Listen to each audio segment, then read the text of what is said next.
Hello everybody, Michael the Librarian of Magic here, finding and cataloging the magical and pointing you to it. I have returned now on the 6th of October with another Halloween drawing, another Halloween treat, and the same disclaimers as always apply on these. Check the first video in my series if you want to know more about that.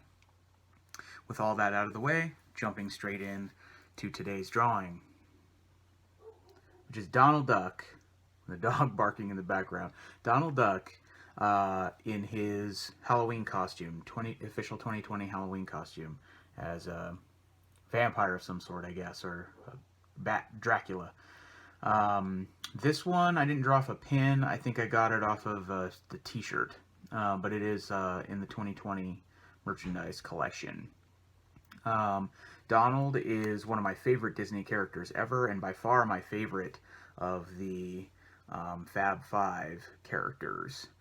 I just like his cantankerousness, and there's a unique number of situations that they're able to put him in that they really can't use the other characters for.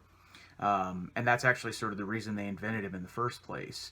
Walt was looking for a new character that he could put some more negative attributes on, because they couldn't do that with Mickey. Mickey had sort of become a role model type character and a positive type character, and so Mickey couldn't embody the things that they needed a character like Donald to do. Donald, his first appearance actually was in print in a storybook called The Adventures of Mickey Mouse in 1931. Mickey had all these barnyard friends, and Donald was one of them, looking far different than he does now. He was wearing like a green hat and green lederhosen style overalls or pants, I guess you could say. But he first came to the screen in 1934 in the short the Wise Little Hen. Technically, he was on the radio before he was on screen. They did a radio play version of The Wise Little Hen before it came to screen, with all the sound effects and score being played on the radio, and of course the voice of Donald Duck played by Clarence Nash. So jumping into the voice acting, there are really only two people that you primarily need to know with Donald Duck, because he's really only had two people officially do his voice, basically. One of those is Clarence Nash, who did it for so long that people called him Ducky, even in his day, Clarence Ducky Nash. And the other person is Tony Anselmo, who took over the role from Clarence Nash in 1985 when he passed away. Clarence Nash did the role from 1934 all the way to 1985, and as a result is one of the longest continuous actors voicing the same character continuously, along with Mel Blanc for the Looney Tunes characters that he did, and June Foray is actually the longest. She holds the current record with voicing Rocky the Squirrel and other characters in the Rocky and Bullwinkle cartoons. June Foray, I've talked about her work before in the last season of this Halloween drawing series in the DuckTales episode. She was the voice of Magica De Spell, and I talk a little bit about her work. There's a link to that playlist at the end of this video, so go check that out if you're interested in learning a little bit more about June Foray.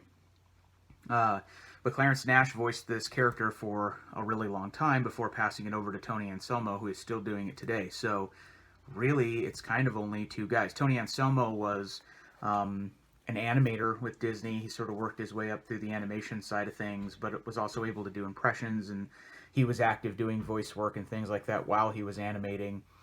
And eventually he, in a Disney company shindig or something like that, ran into Clarence Nash and asked him about doing Donald Duck, because he had done a lot of impressions, but that was one he could never really nail down.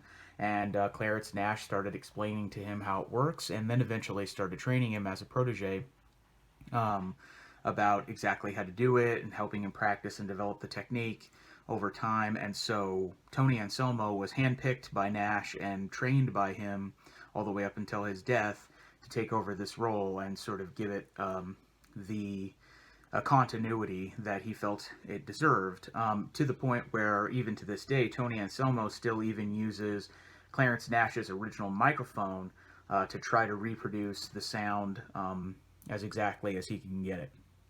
So that's really just a bit about the voice acting, which is pretty cool. I would be remiss in bringing up Donald Duck or anything about the Disney Ducks if I didn't talk about Carl Barks, which I probably also talked a little bit about in the DuckTales video in the previous season. Carl Barks was a comic book writer and artist in the 40s and 50s who took over writing Donald Duck comics at that time and eventually created like the Duckverse, which if you're a fan of DuckTales at all, either the early 90s incarnation or the newest one, Carl Barks has everything to do with that. In the comic books that he wrote, he basically invented Uncle Scrooge in 1947, Gladstone Gander in 1948, the Beagle Boys in 1951, Gyro Gearloose in 52, the counterparts to Huey, Dewey, and Louie, April, May, and June. Carl Barks did not invent Huey, Dewey, and Louie, but he did invent April, May, and June. Flintheart Glomgold, Magica Dispel, the list goes on and on. And he really sort of fleshed those out. He invented the concept of Duckburg and put all these characters in it, and that's sort of what eventually became DuckTales. So Carl Barks is an important part in the life of Donald Duck and all of the other ducks, and he is definitely worth mentioning in any sort of video about Donald Duck. There are a whole bunch of shorts and a whole long history with Donald Duck that you can get into. They've used him for a huge variety of things, maybe the biggest variety of any of the Fab Five, certainly. They put him in all sorts of situations, and he's just one character that I don't know if he's easier to write for or whatever, but they just go back to him to do a lot of interesting things, which is one of the reasons why he's my favorite. If you have any favorite shorts involving Donald, let me know down below, or if there's aspects of this character you love, let me know. For me, I personally love any of the shorts that involve Donald with Humphrey the Bear, which are kind of rarities. There are some on Disney Plus, you can find them. Any shorts pretty much involving Donald and Chip and Dale as they're like foils with each other, those are all classic and wonderful.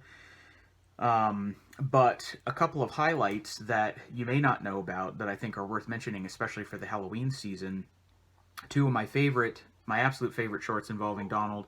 One of them is a short called Duck Pimples, in which Donald is reading these scary books and listening to this tense horror drama, murder mystery on the radio. And his imagination gets the best of him, and these stories start infiltrating his reality. And there's it's kind of hard to describe. It's sort of a little bit of a abstract concept for a Disney short, but it's really, really well done and interesting. If you can find that anywhere, check it out. I don't know how easy it is to find. I know it's on when it comes to DVD, I know it's in the Disney Treasure series, but those are notoriously hard to get a hold of and expensive. Not sure if those are on Disney Plus. If they put them on there, that would really make my day, especially for the Halloween time of year. But as of the recording of this video, I don't think they're on there. But they're worth finding. The other one that's also in the vein of the Halloween season is Donald Duck and the Gorilla, in which an escaped psychotic gorilla named Ajax escapes from the zoo, and he's on the loose, and Donald ends up having an encounter with him. He thinks that it's so Huey, Dewey, and Louie are trying to get the better of Donald and scare him by dressing up in this gorilla costume. And Donald thinks that when the real gorilla shows up, he thinks that Huey, Dewey, and Louie are trying to get the best of him. And so he's not as afraid as he should be, and he starts messing around with this real gorilla. And the gorilla, they really, really went for it in the animation on that. The gorilla is really terrifying. It's not so goofy. They really play it up for scares, and it's one of the reasons why I really love that short, and it's really great for Halloween. That's another one.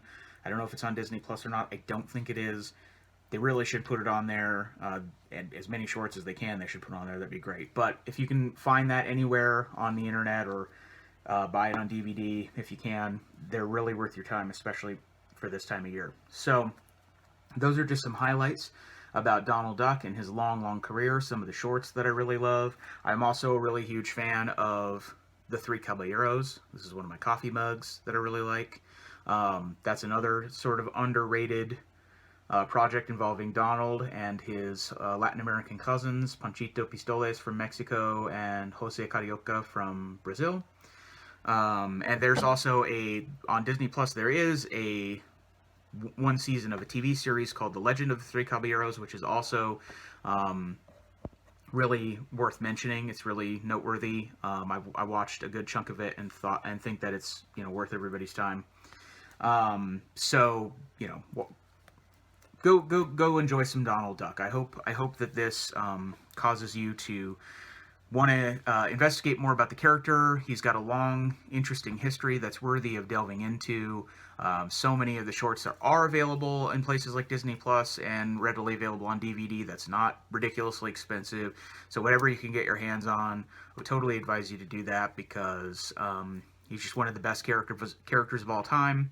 And so many of those shorts have brought me so much joy over the years, and hopefully this drawing and any future shorts that this encourages you to watch also bring you joy, and helps highlight your Halloween season and the rest of your day and your year. So thanks as always for watching these. I hope that you got something out of it, that you learned something, and that you enjoyed this, and I will see you tomorrow with another one of these drawings. Until then, bye-bye.